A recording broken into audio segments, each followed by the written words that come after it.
Hi everyone, my name is Michael Frazis. Thanks for signing in. Today I thought I would go through a few interesting companies that have kind of had big moves over the last few weeks and the last couple of days. Also thought we're doing a bit of work in crypto and in Web3, and I posted a couple of notes earlier in this week. So I thought we could discuss some of those as well. And also go through our venture fund, give a bit more information on that. And of course, please write in any questions and I'll answer every single one that comes through. First, let me share my screen. So this is us. We invest in technology in the life sciences, focusing on companies with true customer love and explosive growth. It's been a pretty successful approach. We've identified quite a few things that have gone up 5 times or more, and it's a really helpful framework. And I'll actually go through some examples of companies that look like amazing tech companies but aren't today. First, I thought I'd talk about our venture fund. So we launched this last week, raised about $8 million in the first week.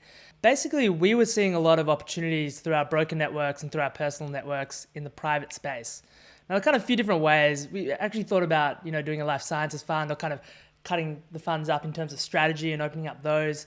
But I think the most natural way is actually to keep it in terms of structure. So have a listed fund that's designed for listed equities that can hold them long term, that can trade them, and can offer investors liquidity at basically any moment. Private's different. Private investments have some advantages. Generally have much better information. You can meet management.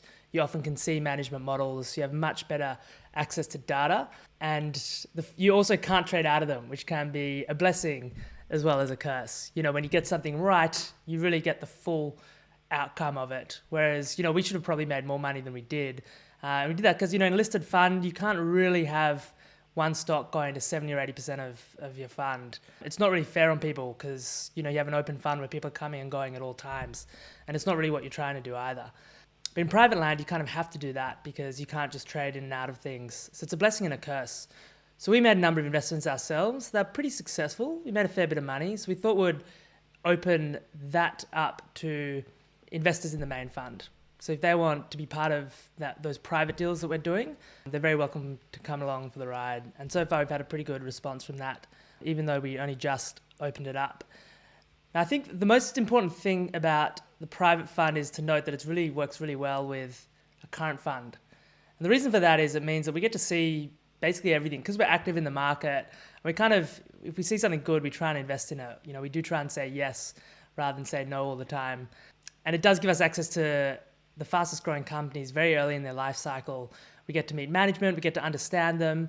And because we're keeping this venture fund really small, we can get meaningful allocations. So Camplify is an example. We invested in this on our own balance sheet pre-IPO. When IPO came, we knew the story, we'd met management, we understood, we were optimistic, we wanted to hold it long term, got a much better allocation than we would have otherwise. That all went to the main fund. So allocations will always go to the main fund, IPO allocations and capital raises. And we were able to buy the stock after as well. We were confident and had the data and the information, the access to make a very quick call. And it kind of traded kind of like soggily for the first, few months, and then it's taken off. It's now, we can add it to our list of companies that have gone up 3 times or more. Camplify is really interesting because it actually grew over a period where their main market, Australia, was shut. And, it's a great business model. RVs just sit there. There's clearly a need for people to kind of make use of those assets and rent them out. Similarly, if you want to go on one of these holidays, renting one makes a lot of sense financially. And it's also something that has its own little nuances as a business. So it's something you kind of want a specialist doing that. So Camplify has been pretty successful. And you can see the value of their model by the fact that their take rate is actually higher than, say, Airbnb's, 24%. So we're really excited because it's very hard to find fast-growing companies that are leveraged to a recovery, that will do well in a recovery. And this is one of those. And most importantly, it's something that our early access enabled us to invest in. Getting early access in the pre-IPO meant that the fund benefited, and the fund actually made a lot more than we would have privately. So that's kind of what we want to do with the venture fund. We want to be active, positive, constructive contributors to companies in that early stage of growth, 1, 2, 3, 4 years out from IPO. And then through our main fund, support the IPO and then hold them long term after that as well. Like that's kind of what we're trying to do. This was another one. So the chart on the right shows Mawson. This is a crypto miner. We actually got in, I think, around $2 privately, and then this company listed it, did a cap raise at $8. So at $8, we were able to put all that money in the we were able to allocate we got quite a serious allocation in the main fund. And this chart is a day late, so it's actually trading at about $15 now. So we're just shy of doubling up in a very short period of time. And again, it was the fact that we had access to the company privately and were supporting them along the way that enabled us to get the allocation, and also enabled us to know what was going on. If you just saw this, we just sit here in a desk, all day brokers will be sending you, look, this company's raising capital today. You don't have enough time to do the work. You really need these companies you've been following for a long time, that you've kind of been supporting for a long time. When they do a cap raise, that's when you can be really supportive. And it's been a pretty good investment for us as well. So this shows the latest little price lift. And the cap raise in the main fund was done at $8. One of the more interesting companies lately was Zillow. So we don't own Zillow, but we do own Opendoor. So we'll discuss that. Zillow, the story of Zillow, and I wonder if I've got a longer term chart somewhere. So Zillow got in a lot of trouble in 2018. The stock basically halved. It was a fund in Australia that had, three main investments, all of which halved. I think Zillow was about half of it. And the company's under a lot of pressure. The problem with Zillow is like a real estate platform, kind of like realestate.com.au. But in Australia, realestate.com.au, you advertise to the entire market. So if you want to sell a house, you'll pay domain realestate.com.au. You pay all these people just to list your product and promote it. And that's because you want as many buyers as possible to see it. Now, Zillow doesn't work like that. And Zillow, that listing is free. And there's multiple sites that will do it. And Zillow actually, part of their growth came from buying the number two.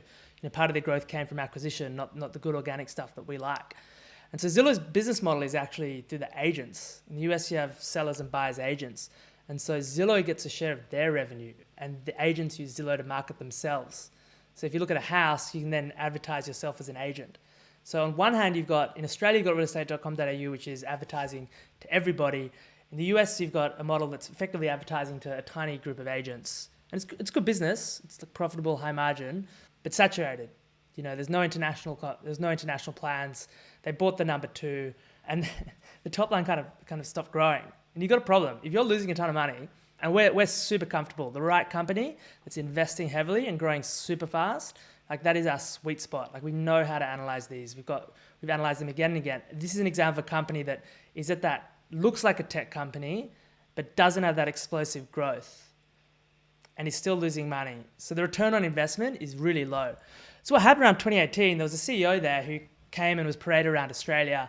I always had a thing against him because in his prior startup, and I don't know the full details, but he did give an interview about it. In his prior startup, he sold his business, and he sold it in such a way that all the employee equity got wiped out.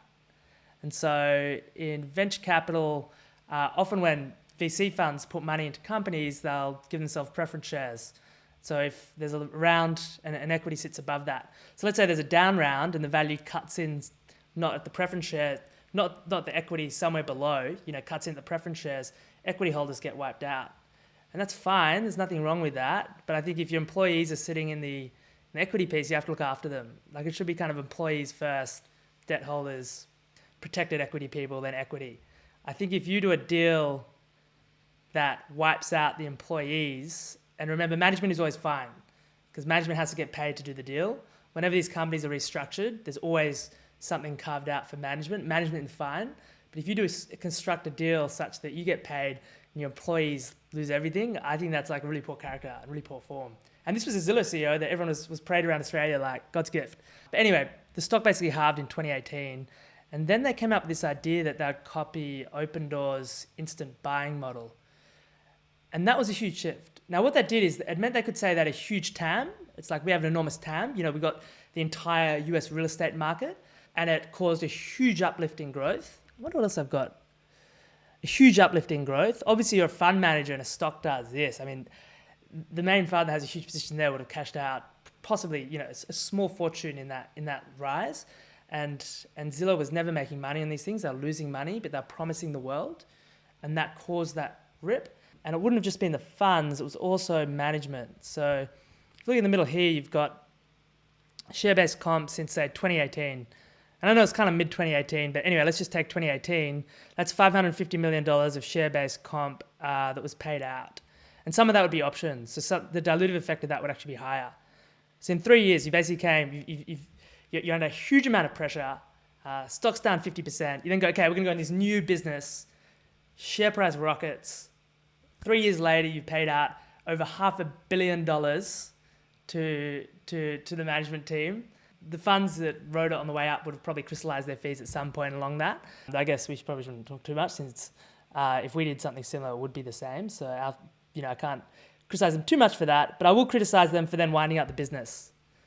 And so that was the problem. So all that like hype and pump and all those huge payouts that were crystallized, whilst crystallized in a business that now doesn't exist. So now everybody needs to go back and remove whatever value they subscribed, future value they subscribed to this business.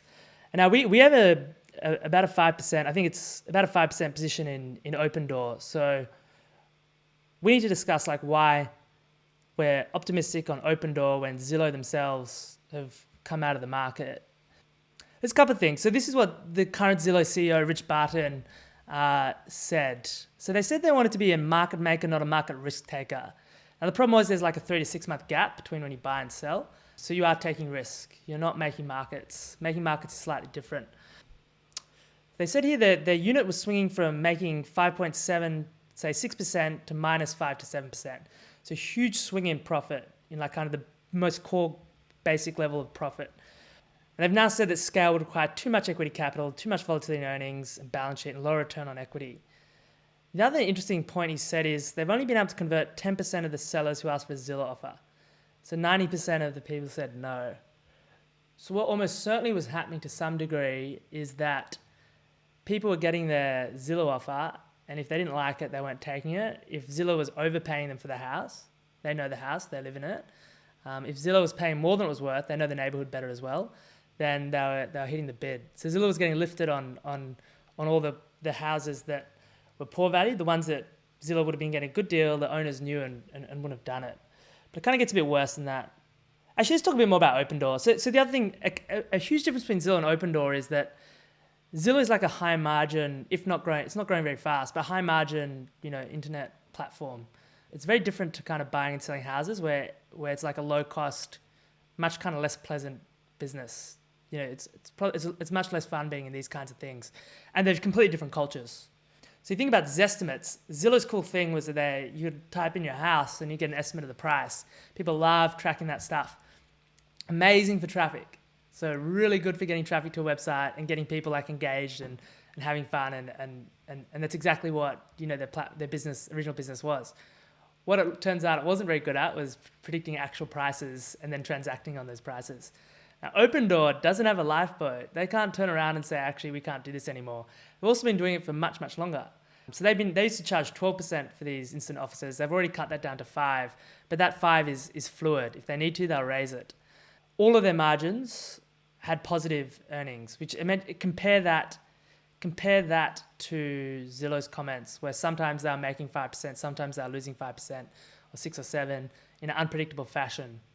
The other thing is, look, you can see in the other comments is that their conversion is about 50%.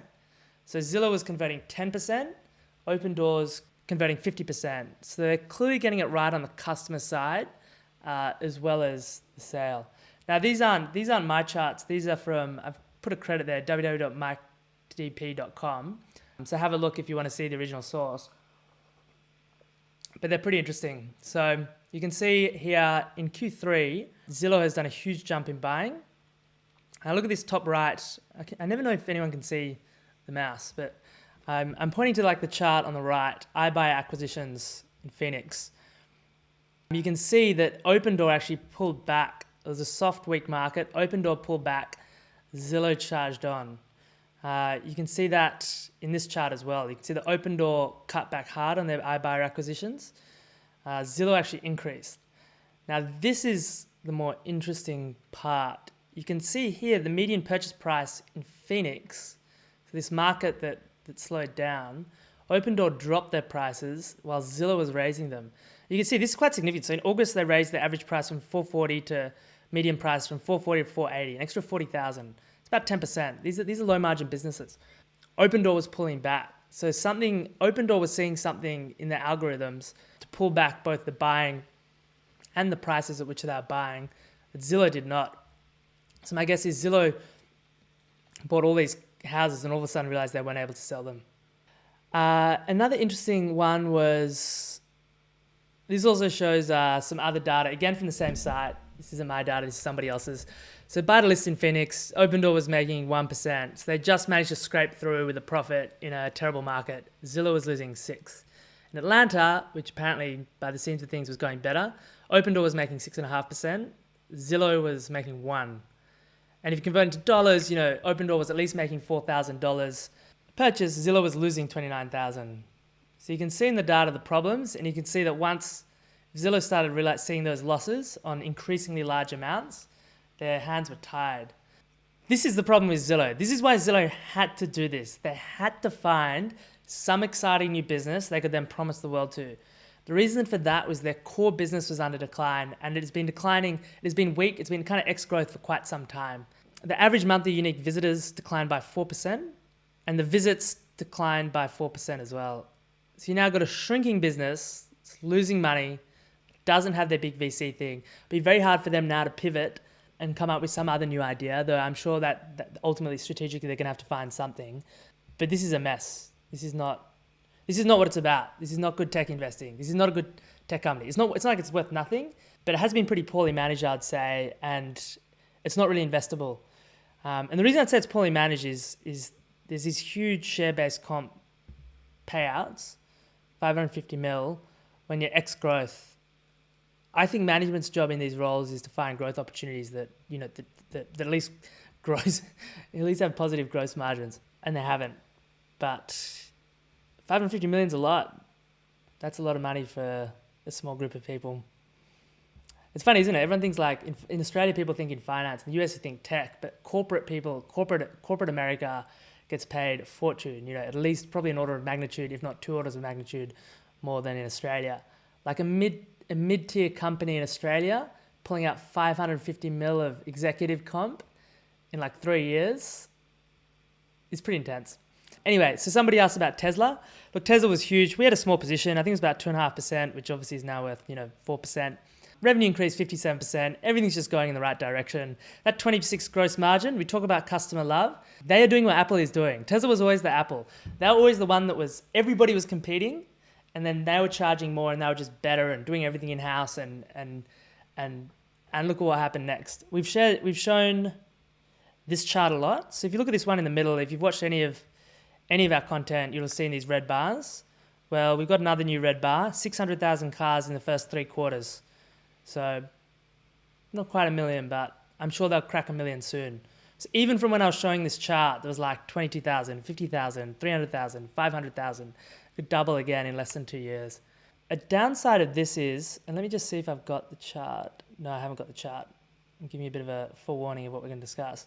So Tesla's trading, when Tesla was cheap, which was like 3 years ago, it went sideways for 4 or 5 years. And full credit to Kathy Wood and all the people that held out, because to not make money for so long is difficult in this business. I'm trading about 3 times sales and 15 to 20 times EBITDA. So pretty cheap by any standards. This is that long flat period. They've since rocketed up to kind of over 20 times sales. And that's kind of where they peaked, earlier in the year. 20 times sales. They're now kind of 50% or significantly bigger. But we're back at those kind of like valuation highs. And it's pretty hard. You make your money buying stuff like this, 3 to 10 times sales, certainly 3 to 5 times sales. You don't really make your money buying these things at 20, 25 times sales. So much as I love Tesla, I wouldn't recommend like piling in here if you're considering it. Okay, onto crypto. So I sent out a couple letters. The point I wanted to make is, I think those slides are at the back. The point I wanted to make was there's actually like a proper revolution going on. So one of the criticisms was there's been no use for crypto. That's not exactly true. So if you think about like human history, artists have generally been like very poorly paid and underappreciated, always. Maybe a very tiny amount of people are fashionable in their own time. And then even then you'd have to be born in certain periods where the fashionable artists were making money and getting good commissions. In general, they didn't. Now, for the first time, artists are making small fortunes. So Beeple made one of these every day. You can follow him on Instagram. They're kind of like, there's something to this art. You know, it definitely has an emotional impact. You feel kind of a bit weird and funny looking at it. But he sold 5,000 daily artworks for $69 million earlier in the year. And that was impressive. That was like, okay, this is like clearly something going on. And one of the reasons it's happening is because there's $2.5 trillion of crypto value sitting on the balance sheets of the strangest people on the planet. These are odd people that bought Bitcoin and held it for 10 years. You know, but now they have all this wealth. And it's only natural, as people do, to spend some of it on art. And obviously with NFTs, where you can make a digital representation of ownership, you can then code things into that you could not do before. So you couldn't make it so that an artist got 10% of all future sales, but you can now. And if you like an artist and you want to kind of, you know, effectively bet on their future, you can do that as well in a way that you couldn't really do other than to buy their artwork. And so think about how this has revolutionized the lives of artists. They can sell their work, then get ongoing streams if and when they're successful. And this all happens much more naturally. Like, you don't have to go to some random gallery. Like in Sydney, if you wanted to buy art, you'd probably go, there's probably a handful of places you could go, look at whatever that happened to be there and select that. Or go to a dealer who would then have their own extremely 0.0001% of the good art that you might like. You can now do this, you know, on a global scale, and artists can attract a global market. Same thing in music. So people don't think about something like Spotify, to a lesser extent YouTube. Those companies made tens of billions of dollars out of artists that get paid nothing. So the stats were something like 7 or 8 million artists, of which, was it 14 or 40? Anyway, tens of thousands of them were making more than 50 grand a year. So the vast majority of people on Spotify do not make 50 grand a year. Spotify founders and shareholders and so on made a bundle. Actually, not the shareholders. The recent shareholders have had a harder time, but the early VC investments. And then remember, Spotify was a private company. So unless you're a venture capitalist in the right part of the world or one of the wealthiest people on the planet, you didn't have access to it. All that value was captured by a very tiny group of founders and a very tiny group of early backers. Now, in crypto world, it's not the same. You know, an artist sold an NFT for, I think he calculated like millions of hours of Spotify streaming time. One NFT. You know, people want to support the artists and pay the artists, the musicians. We want to do it. There's just no real way to. This hasn't existed before. This whole mechanism hasn't existed before. It's very real. It's changing the lights of art, music, a bunch of other places that we'll write about as well. You know, this is another example. So photography.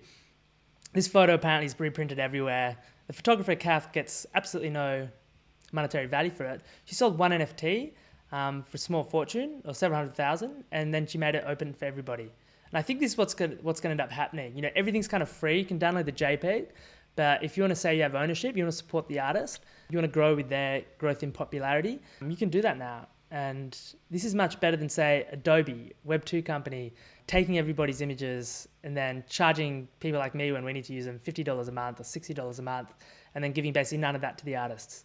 Like, that is the old world being like of about a year ago. The new world is these people are getting real money in real time on their terms. The people paying it are happy. Like, this is what we always wanted to do. I don't think anybody kind of wakes up and wants to make Adobe shareholders richer, but very happy to contribute like meaningful amounts of money to favored artists, musicians, photographers. This is all real. This is not changing. It's not going away. The other one is gaming. So a cool thing about crypto is you can actually see everything in real time. So you can see every dollar of revenue that goes through, say, Ethereum protocol. So this is just the last 30 days. So there's $1 billion of fees. If you know anything about Ethereum, you'll know everybody hates gas fees. Well, this is gas fees. $1 billion has gone out of the wallets of Ethereum holders and users. This will change, and I'll tell you like how it will change after. But what I wanted to draw your attention to is Axie Infinity, the game here. So $190 million of revenue in the last 30 days. So well over, I guess, $2 billion run rate at the moment. And what it is you basically play these kinds of games. You get these characters, you trade them. It's kind of like Pokemon. They have different characteristics. You can breed them, you can fight them, you can get an entry-level character, build it up to something valuable and sell it, and all kinds of things. The difference is or the most interesting thing is anybody can participate, anybody can capture that value. So one thing I like to think about, all this Web3 stuff, it's all behavior that we're doing now that just wasn't able to be implemented anyway. So people used to do this. People used to play World of Warcraft and the game on the right's RuneScape. Used to play these games, build up big characters, and sell them to the West. The problem was there were random companies that squashed this behavior. They made it illegal. Because it was illegal, it moved into the shadows, moved into the black market. If you tried to buy a character, there's a good chance it'd be ripped off and you'd be sending money to somebody that would and not get anything back. And if you're trying to do this, if you're a really poor person in I don't know, Nigeria or something, just trying to make a buck out of building up these characters, at any time the game could delete your character and just lock you out. There's no transparency. It's controlled arbitrarily by a small group of people. Now, interesting, if you think about the revenue opportunity here, this is so much more fun, so much more natural. Playing for actual cryptocurrency, you can then like transfer in and out at will, is so much better. But all the main game companies like Blizzard, Activision have all said they're not going to do anything, not going to have anything to do with this stuff. And that's because they see the threat. They could embrace the threat or they could try and oppose it. And they've taken it upon themselves to oppose it. But who cares? Like, it doesn't matter. Like, this stuff is happening whether or not you want it to or not. Like, you can hate on, it's like across the crypto space. You can kind of wish that Bitcoin wasn't worth 2.5 trillion, or the crypto space wasn't worth 2.5 trillion, but it just is. And it's happening whether kind of people want it to or not. So better to be on the right side, I think. You can also stake Axie and you get about 126% a year, not including reinvestments. So again, if you like Axie, you don't even need to play it. You can just back the token, and as the use of the game increases, the value of the token will increase as well. Or you could get it wrong and back the wrong game, but in either case, at least there's capital there to develop it. So it's a really powerful way for people to participate in these things. There's another one coming, which is effectively like, it's Sandbox. And what I've got here is Minecraft. And people put together brick by brick copies of like Minas Tirith and like random cities in Westeros, Game of Thrones, made immensely elaborate machines that actually worked. In Minecraft, people spent year, I don't know what the right kind of word is, but huge amounts of time creating extremely elaborate structures. But they don't own them. They're kind of owned by the game. There's no broader influence of that. In crypto land, you can build these kinds of things, and they're NFTs. You can sell them, and you can transact with them, and anybody with a crypto wallet can immediately transact and either buy or sell or trade or contribute to any project. Again, it's like Minecraft but on steroids, and infinitely better in the way that people can participate and play the game. And I think there was a few charts somewhere on that, but they have vanished. Got asked a bit about Facebook's Metaverse, so I thought I'd just address that. I think this is pretty lame. Nobody wants to go into a meeting like this. If we do, we don't really want weird characters and VR goggles. And I just don't think Facebook's the right person to do it, the right company to do it. They've kind of shown again and again what matters most to them, and that's driving eyeballs and driving advertising revenue. And there's a broader thing, this concept of advertising revenue, that's basically how the internet is funded at the moment, whether you're talking about Zillow, Facebook, Google, and it caused all kinds of problems, because to get advertising dollars, you need more people engaged. People get engaged when they're angry and they're kind of like wound up, either wound up in any kind of way. But it's not healthy. It's like, we shouldn't be wound up. And I'd say, like, in the last few years, like, Facebook used to be delightful, like an absolute delight. Like, you'd see photos from people that you hadn't seen in years. You could connect with people in the past, like, you'd have lost their number. Like, there was just no way for you to connect with them. It was an absolute delight and a global treasure. And then over the last few years, it's a nightmare. It's a horror show. I got multiple family members who've been like radicalized by it. It causes political arguments. And I'm just talking about my own family. Globally, it's been even worse. People are using it to kind of organize genocides, to like share all kinds of outrageous content. Again, the outrageous stuff is what's going to spread. I think like Facebook washes their hands. Like, this isn't us. We're just platform. We're neutral. This is human nature, and we'll do our best in certain ways, in certain parts, to stamp it out. But that's frankly bullshit, because Facebook gets money from it. So if they were just doing some neutral platform, that's fine. But if you're making money because a post that causes serious damage is spread virally, you are responsible, because you're taking the dollars and putting them in your back pocket. Like, I really think they're linked. And I think this will flop. Facebook's Metaverse will almost certainly flop, because the people who are excited about Metaverse, Metaverse is ultimately a gaming thing at the moment anyway. It's got to be exciting and fun. And Facebook is not that. One more thing on gaming quickly, just to give an example of what could happen. So this is a game called Star Atlas. So the idea here is you can buy these ships, the NFTs, they cost tens of thousands of dollars. If the game takes off, you can be damn certain they'll be worth hundreds of thousands of dollars or millions. And basically you can basically explore planets, find asteroids, mine them, and go into wild regions and battle. And obviously if you lose a ship, you lose a ship. And if you take somebody else's ship, as a pirate, you take somebody else's ship.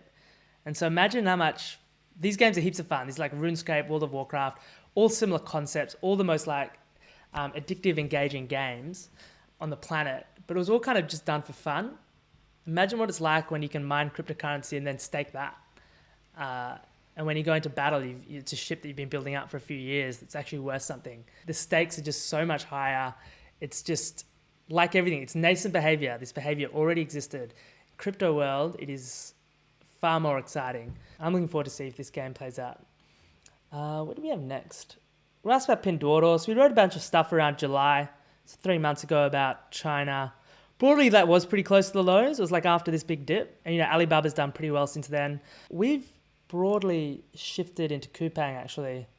So we now think that Coupang in South Korea is a much better play. You can see 98% growth versus 91. Pretty similar growth, 2 times sales versus, 8 times sales. I know there's various different accounting. The way people do GMV is slightly different. It's not apples to apples.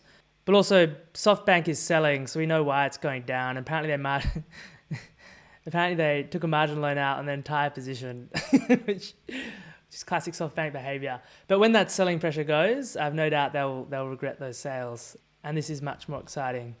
FUTU and TIGR, confusing. So these are the ones that actually cost us money lately. So if you think about it, we'll kind of, I guess when we wrote those articles on China bottomed, but that was kind of around here. And then FUTU and TIGR legged it down.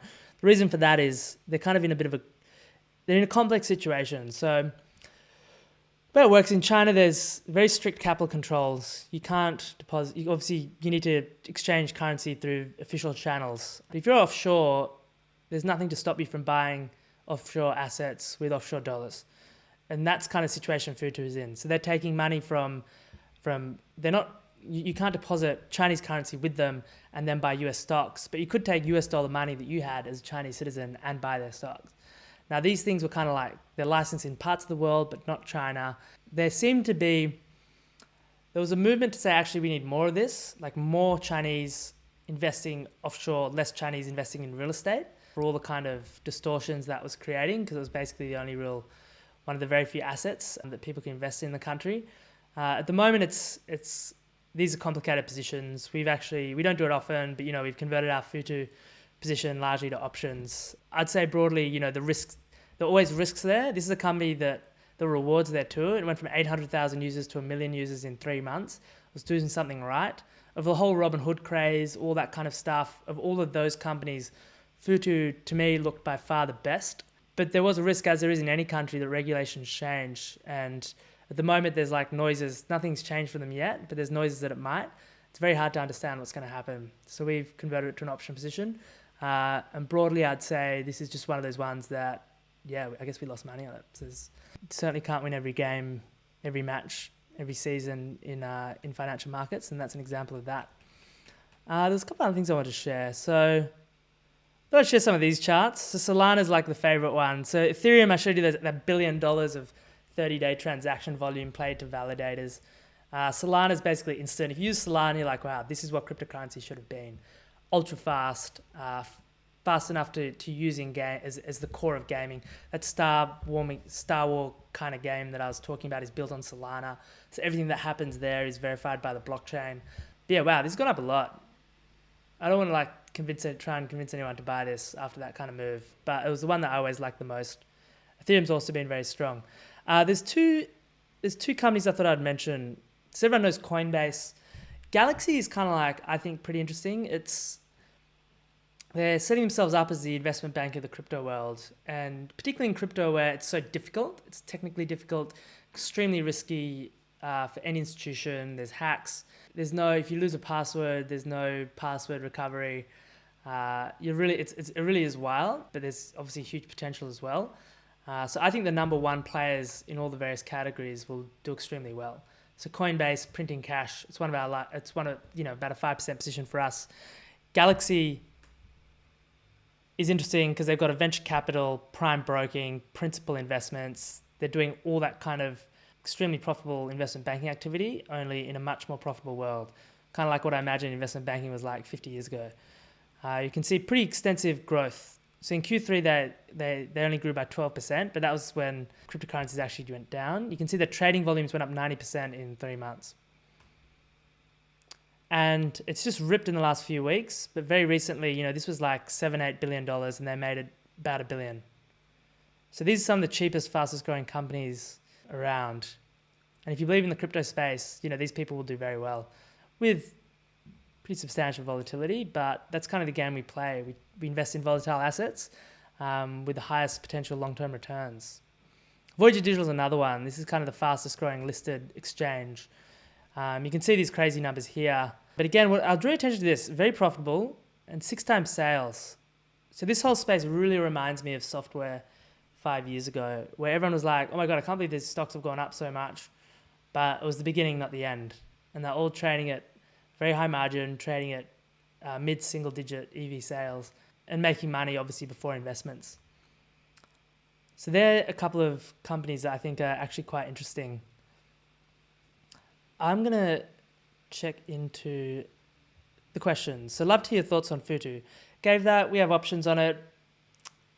I just want to see what happens. I think with FUTU, the other thing I didn't mention is they have significant of say the 200,000 new customers they got in the last quarter. Most of them were offshore, so places like Singapore.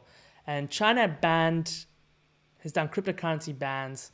In general, what they did was they froze the Chinese accounts, so you couldn't have new accounts in China. But they did let those businesses keep their offshore businesses. And that kind of gives something of a flaw to FUTU and TIGR having fallen so much. Tesla valuation upside. Tesla, as I mentioned, multiples gone up to the 20s. EV sales, it's 26% gross margin. I guess it's possible you could long-term have something that was like 10 times that. So 2.5 to 5 times sales. That'd be like the absolute top end of the long-term multiples. My view is there will be significant multiple compression, but I promise you there's going to be enormous growth as well. So it's one of those trade-offs. Software and solar growth, yes. What sort of IRR is coming through your base case models? We don't do one IRR, we'll do like a map of them. And how would I describe it? Let's say you model something that's going to triple, but then you sell it every time something doubles. That means you'll never get anything that goes up 3 times. So the problem with something like Tesla is it went sideways for a long time, then moved very fast. Now you could sell it now when you think it's overvalued, but if you actually want to be there for 5 to 10 years, you cannot systematically sell things that rip like that.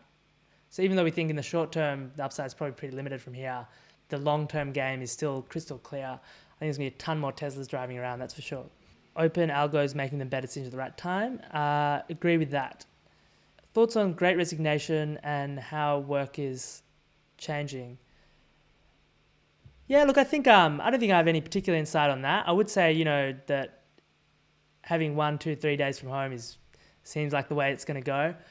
Zoom's kind of interesting. I wonder if Teams takes down Zoom or if there's enough people that just don't want to work with Microsoft. I think it's for the better. I think the creator economies, the crypto, you just couldn't. If you go back and think of all the different crazes, crypto, they make so much more sense with crypto. So I'll give you one, crowdfunding. So crowdfunding was huge and really cool, whether it's crowdfunding for science, for art, for things like Patreon, for like new projects, for new businesses like Kickstarter. But it just didn't work nearly as well as crowdfunding in crypto, where you have firstly a huge pool of liquid assets that anybody can invest in, and it's all just innately built, so it's just designed for that kind of thing. There's so many little business models like that traditional VCs backed and made a bit of money in, that will be 10, 20, 100 times larger and better in crypto. And creating anything to do with creating is similar, because you can now sell your stuff in a market in a trusted way. Like, yeah, there are marketplaces for art, but who would spend more than a few $100s on something like that? It's not secure, it's not backed. It's going to change. And any public companies we're following in the space, looking at Zoom, but in general, every time we stray from a portfolio of winners, we tend to lose money. So Zoom is one with a question mark. it's winning now, but it's not sure what's going to go next. I could definitely form a view. I have a pretty strong view actually, but I don't really want to invest on that view unless we can see some data and get some real insight into the fact that we're getting it right. Thoughts on Toast? I haven't actually done enough work on that to say something. Could we talk about why you like Sand over Mana? I'm unsure which one of these will be better. Sandbox hasn't actually launched yet. Neither has that Star Atlas game. So all that value that's been created, or all that like transactable value, is for games that don't even really exist yet. Any more info about opening fund for retail? Well, now we've launched our venture fund. The team is now working on the retail fund. I think it'll be about 3 months. We will do our best to do it as fast as we can, I promise. Have you looked into Paradigm Pharma? Yes, we've looked at it. I find repurposed drugs difficult. Smart people have decided not to develop them. Generally, the IP is pretty tenuous as well. The risk with all these things, and I know because I got burnt once, so it's a risk that manifested. Actually, I got pretty lucky. I sold out a profit, and then just somebody talked me out of it based on IP, based on exactly what I'm telling you now. And within a week, that thing was down like 90%. What happens is you can repurpose these drugs, and you have the patents, you have the IP, but nobody's going to test that IP until you prove it works. If you don't prove it works, then who cares? All the investors lose their money. If you prove it works, that's when the IP gets tested in the courts. So you could have something, and again, I haven't looked at Paradigm in a while. I'm commenting generally, not on Paradigm. I'm commenting generally on the idea of repurposing drugs. You can get all the patents, you can get it approved by FDA, go through the entire approval process, and then the lawsuits start. And that's just something to be aware of. The IP gets tested after it's successful. So even if there's successful trials, that's like the first part of capturing a lot of value. In a weird way, it kind of makes sense. I mean, these are drugs that exist. They've been around for a long time. They're off patent. It's hard. It's difficult. They're difficult situations. Curious to see how you're seeing Chegg. So Chegg grew at I can't remember what it was, 12% year on year. Chegg has grown, has put together quarterly growth 5-6 years. It's too early to tell what's going on. It looks like what's happened is much fewer people are enrolling in university. So university enrollment is down. The whole sector's under a lot of pressure. People using Chegg to cheat. So people would put questions online on Chegg and then detailed answers. And often these would be for assignments this was kind of like an amazing tool because you could go on Chegg and find worked answers to difficult problems that you couldn't solve as a student. But Chegg cooperated with the university to help catch cheaters once, and then I think that the community turned off them. There's just one thing I would note that you won't get from the company materials is the controversy over that. I'm not sure on Chegg, not sure it's a winner at the moment. I think we need to see what happens with enrollments settling down. But they have delivered for a very long period of time. So you have to be pretty unlucky to get it right before they do. Possibly for Solana to follow ETH. Well, it's kind of my favorite one. Of those kind of layer ones, the ones that are the base. Think about layer ones. They're the ones like Bitcoin, Ethereum, Solana. They're trying to use them to transact for everything else. And then the layer twos are kind of they'll either use the chains just for certain parts of verification, or they'll be developing new business models. They'll be using the chain as a tool. Solana is my personal favorite, but we don't invest in these in the fund, by the way. Things like Voyager Digital, Coinbase, equities, users, revenues, profits, audited accounts, that kind of thing is stuff we can definitely do in the fund. Benitech. I do not know Benitech. Shoot me an email and I'll take a look. Final Q&A. Okay. Allbirds. Yeah, to me it's growth. Customer love, but my first pair of Allbirds I thought were the best thing ever. My latest ones gave me blisters, so that's a little anecdote. But yeah, I'd measure Allbirds on its growth. They might have listed too late for... The people who made money probably got in a lot earlier, a lot cheaper, and this could be that moment where they're just right, let's realize as much value as possible. Thoughts on inflation? Look, we've kind of had we're up 13-14% now. We had a pretty good few days. We're up 13-14% for the calendar year. It hasn't been a great year, but it has been one of multiples compressing. The big one for us was probably the Chinese allocation. That was if we didn't do that, we'd probably be up a lot more, and if we got that right, it would have been a 40-50% year. That story is not quite over, but you can make money in these environments because in inflation, when rates are rising, things are generally booming. So the right companies with the right pricing power will do well. And of course, they'll do well in nominal dollars. So you could go back and say, actually, inflation was 4%. The other thing is, if you've got a company growing at 10%, inflation's 4%, then you can get, okay, actually, your real growth is only 6%. You've got a company growing at like 80% and inflation is 4%. You can't say the same thing. There still is that genuine value creation.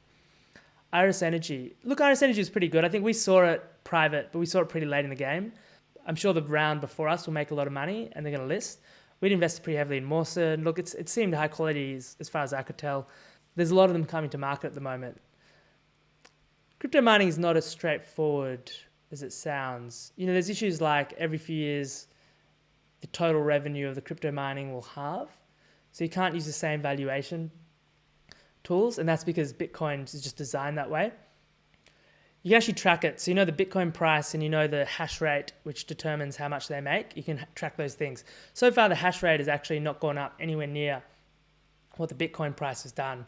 Partly because all the Chinese miners went off and partly because I guess the link is just not that tight. So at the moment, I suspect any mining company that has their act together will be making a ton of money. Also, everybody's going from proof of work, proof of stakes. The idea is it's bad for the environment, too much electricity. Even if you use green renewable sources, that green energy should be put somewhere else where it's more useful. But because of that, it is the most secure. So let's say the US government decided tomorrow that they wanted to dominate. Where would they get the mining computers to do it? The chips. You couldn't do it. Like there's only so many that can be created in the world and they're all spoken for. So the worst thing about it, which is the energy issue, is also why it will always be the most secure. Commonwealth Bank accepting crypto trading. I'm interested to see what they do if they allow trading. Obviously, they have KYC on all their clients. So it should be straightforward. I'm surprised it's Commonwealth Bank doing it first. Yeah, it'll be interesting. You've got to remember, in Australia, it has a pretty intense regulatory environment for banks. Very kind of aggressive politicians, very aggressive legal systems. You can get people that are kind of mid-level executives, on balance trying to do the right thing, who then get hauled up in front of commissions and grilled over sometimes valid, sometimes not valid reasons. Those things, there is an impact to that kind of stuff. And it does make people, I'm sure it has, I know it has slowed down the inner workings of these banks when it comes to proving new things and innovation. And often those, often hauling the bankers up in court for things that they didn't know about or whatever it is, often that can backfire. So and often that kind of like line of thinking that banks are bad can backfire too. For example, the simplest thing is that generally very quickly prices out the poorest people. So the more regulations you put in on lending and lending laws and responsible lending laws, you make it easy for rich people with rich parents to get loans, or they can just, it's not a problem for them, almost impossible for a struggling young family. And the funny thing is like, I'm sure if those people that were doing, like, have that, like, banks are bad kind of mentality, they'd want to help the kind of poorer, like the less advantaged people. But often it goes the other way. So it's pretty bold from Commonwealth Bank, because if there is some kind of scandal, AML, KYC, all those executives are going to get raked through the coals. Good luck to them. Global gaming TAM and growth rate.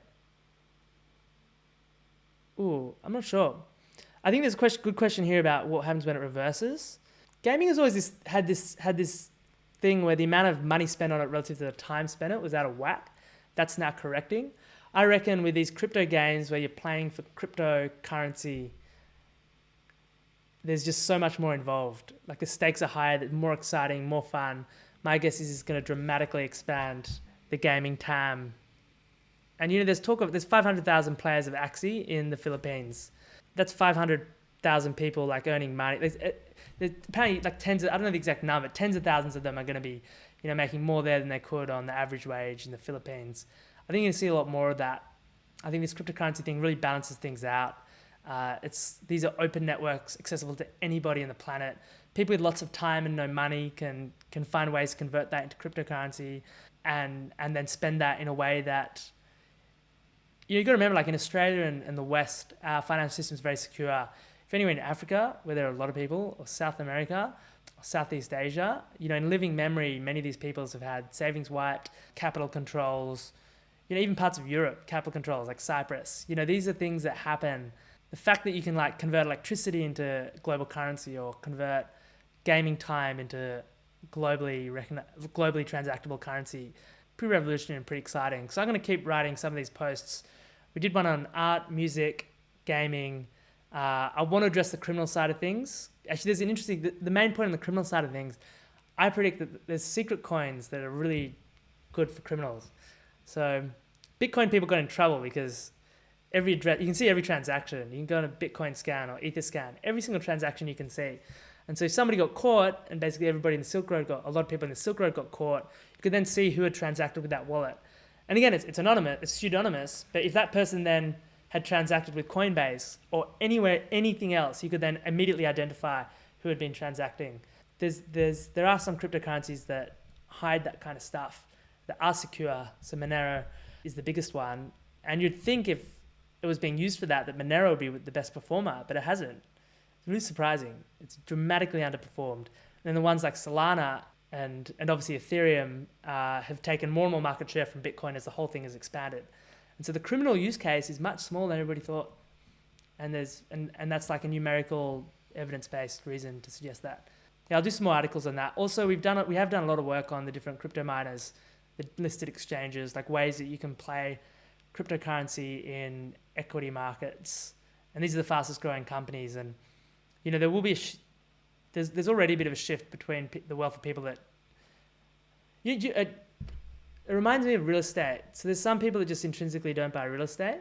There's some families that just never bought real estate. And there's some families that did systematically for 10, 20, 30 years. The ones that did just made so much more money. And I know there's been a huge boom, so this is exceptional. But, even like conversations I was having with people 5 years ago or 10 years ago, like, should we try and scrabble together some dollars and buy like a tiny apartment to live in or just pay rent? All the people that went on that side and bought the apartment have done exceptionally well. I feel like cryptocurrencies, and it's almost like a huge shift in the people that bought and people that didn't. I feel like cryptocurrency might be something similar, where the people that are positive about it just end up materially more wealthy than the people that kind of hate on it the whole way. And I guess that's certainly true as of today. I think it'll be true going forward as well. I think that's it. I think that's all the questions. Is there anything else? Will you list Fraz's partners anytime soon? Maybe in a few years. We'll see. In that case, I will wrap things up. Wow, that's the longest one we've done. Thanks so much for signing in. I will post this on YouTube. If you have any more questions that you want me to address next time, shoot me an email and I will add them to the list. And really appreciate you taking the time to listen in. Enjoy the rest of your day.